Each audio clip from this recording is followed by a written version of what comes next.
आपने आपने भारत की उपलब्धियां भी नहीं गिनाई। आपने कहा ये हमारा काम है, ये हमारा एजेंडा है, जिसको रूमर मॉन्गरिंग कहा जा रहा है।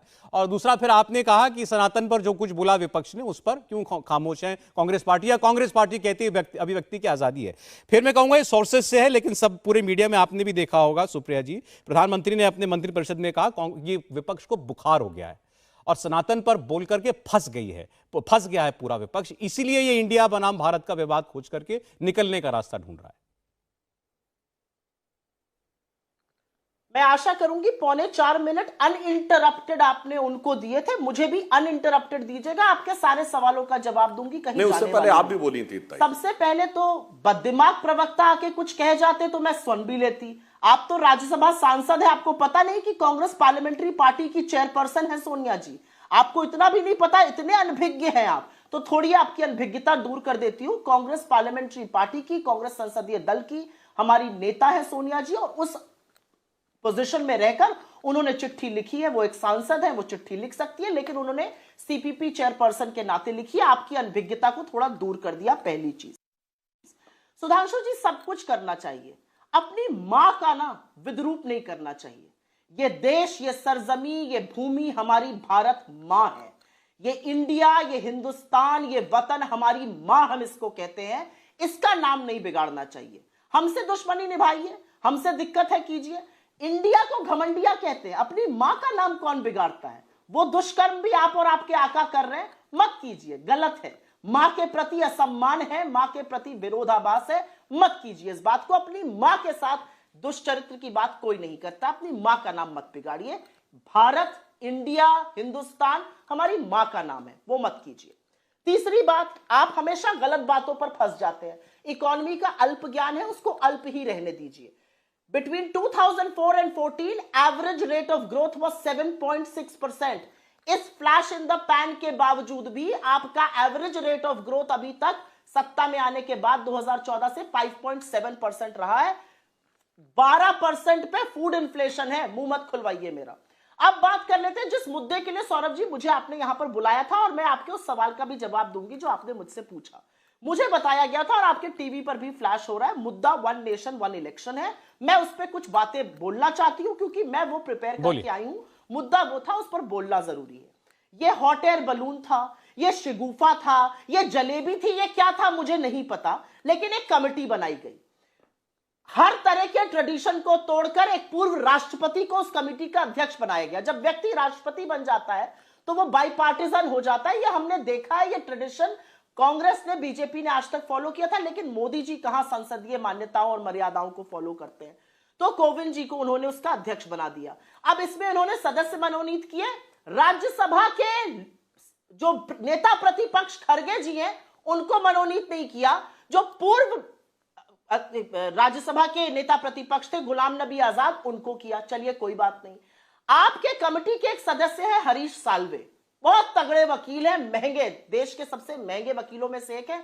अभी वो लंदन में, उन्होंने अभी शायद फिर से विवाह किया, तीसरा विवाह। और उनकी पार्टी की फोटो में इस देश के दो फ्यूजिटिव दिख रहे हैं। एक ललित मोदी दिख रहे हैं जिनको आपकी एजेंसियां वापस नहीं ला पा रही, और एक मोइन कुरैशी दिख रहे हैं जिनको आपकी सरकार ने ईडी के तहत गिरफ्तार भी किया था और हर तरह की कार्रवाई भी हो रही है। क्या ऐसे व्यक्ति को लीगल, संवैधानिक, हर तरह की इस कमेटी जो भारत के लोकतंत्र की दशा और दिशा डिसाइड करेगी उसमें रहने का हक है? आपने शिगुफा छोड़ दिया। आपने किसी पॉलिटिकल पार्टी से इसका डिस्कशन किया? आपने उन राज्यों से डिस्कशन किया जिनका टर्म ट्रंकेट करना पड़ेगा? 30 लाख से ज्यादा निर्वाचित लोकल बॉडीज में, पंचायत में, ब्लॉक में, जिला में लोग हैं, उनसे डिस्कशन किया? सब कुछ भूल जाइए। पार्लियामेंट्री स्टैंडिंग कमेटी ने, नीति आयोग ने, लॉ कमीशन ने आपकी सरकार के कार्यकाल के दौरान 3-3 रिपोर्टें इस पर दी हैं। अब आपने चौथी कमेटी गठित कर दी जिसमें विपक्ष की ओर से अधीर रंजन जी थे। उन्होंने सही किया, उन्होंने बिल्कुल इस पर त्यागपत्र दे दिया क्योंकि ये बिना किसी चीज की आई थी। तो मैं आपसे जानना चाहती हूं, ये शिगुफा है, ये रूमर मॉन्गरिंग है, ये जलेबी है, ये आपको क्यों बनानी पड़ रही है? और सौरभ जी, आपके सवाल का मैं जवाब देती हूं। आपने कहा यह खबर सूत्रों के माध्यम से आ रही है कि मोदी जी ने कुछ कहा है। यह सरकार, आज देश का मीडिया सूत्रों के माध्यम से ही चल रहा है। सरकार के अधिकृत प्रवक्ता, सरकार के लोग नहीं बोलते हैं। आपके चैनल पर अभी मैं थोड़ी देर पहले बोल रही थी, मोदी जी ने सूत्रों के माध्यम से कहा सांसद मंत्री कैसे बस में बैठेंगे, कहां अपनी गाड़ी से। ये स्कूल, ये किंडरगार्टन के, नर्सरी के बच्चे हैं या इस देश की सरकार चल रही है? मुझे इस बात का जवाब दे दीजिए। मुझे इस बात का जवाब दे दीजिए कि यूसीसी हॉट एयर बलून था, ये हॉट एयर बलून है। अडानी के मुद्दे पर कब बोलिएगा? अडानी से क्यों भागते फिरते हैं? जी, जवाब आपकी बातों का चैलेंज चाहिए आज इस बात पर। पहले आपने वन नेशन वन इलेक्शन पर चूंकि डिटेल में कहा तो उस पर जवाब आपने बार बार कहा कि ये रूमर मॉन्गरिंग है, शिगुफा है, क्या है, ये जलेबी है, बता दीजिए इसके बारे में। देखिए, मैं सारी बातों का जवाब दूंगा। आशा करता हूं कि सुप्रिया जी ने अपने भी कितने मिनट बोली हैं ये देखा होगा। अब मैं आपकी बात का क्रमवार जवाब देता हूं। व्यक्तिगत टीका टिप्पणी से बचना चाहिए। थोड़ा कम। आपने कहा कि सोनिया जी संसदीय दल की नेता हैं। हाँ, नहीं, मैंने कहा संसदीय दल की नेता है, सिर्फ टेक्निकल बात कह रहा हूं। मैंने क्या कहा था? बगैर किसी संवैधानिक पद के। आप भारत के संविधान में लिखा हुआ दिखा दीजिए। विपक्ष के 2 ही पद हैं, नेता प्रतिपक्ष लोकसभा और नेता प्रतिपक्ष राज्यसभा। नेता प्रतिपक्ष विपक्ष का संसदीय दल की कोई मान्यता हो तो मुझे बता दीजिए। इसलिए मैंने ये कोई भी जाके चेक कर सकता है। तो फिर तो कांग्रेस अध्यक्ष को भी चिट्ठी नहीं लिखनी चाहिए, बगैर फिर भाजपा अध्यक्ष को भी कभी चिट्ठी नहीं लिखनी चाहिए। इसलिए मैंने कहा ये आपकी पार्टी का इंटरनल मैटर है। आप अपनी पार्टी में कह सकते हैं। ओहो, आपने अपने टर्न पे बोलिए भाई, काहे आप बीच में हो रहे हैं? आप अपनी पार्टी में कह सकती हैं हम सुपर अध्यक्ष बना लेते हैं। नहीं, बेसिर पैर की बात नहीं कर रहे हैं। बताइए कहीं पे संविधान में लिखा हो कि नेता प्रतिपक्ष संसदीय दल विपक्ष। राजू जी, आप जवाब दे दीजिए, मुझे लगता है क्योंकि कंक्लूड करना पड़ेगा, प्रोग्राम का वक्त भी जा रहा है। अब उस विषय पे मत जाइए, अब आगे आइए। और आपने कहा कि मां के अपमान की बात मत करिए। मैं विनम्रता से कहना चाहता हूं, मां तो भारत माता है, परंतु अपमान की बात में मैं कहना चाहूंगा कि वो हिंदू संस्कृति जिसने इस देश को मां कहना सिखाया, जिसने कहा उत्तरम यत् समुद्रस्य अपनी मां का अपमान करने वालों को क्या कहा जाता है, आप अच्छी तरह से जानते हैं। ये काम मत कीजिए। और अगर उसको कोई कहे कि ये रोग है, इसे समूल नाश करना है, तो उसे घमंडिया नहीं कहेंगे तो क्या कहेंगे? अगर कोई ये कहे कि सनातन धर्म का समूल नाश करना है, इस देश को मां सिखाने वाली संस्कृति का नाश करने की बात कहे, तो क्या वो घमंडिया नहीं हुआ? क्या घमंडिया नेवी और घमंडिया डिफेंस कहिएगा?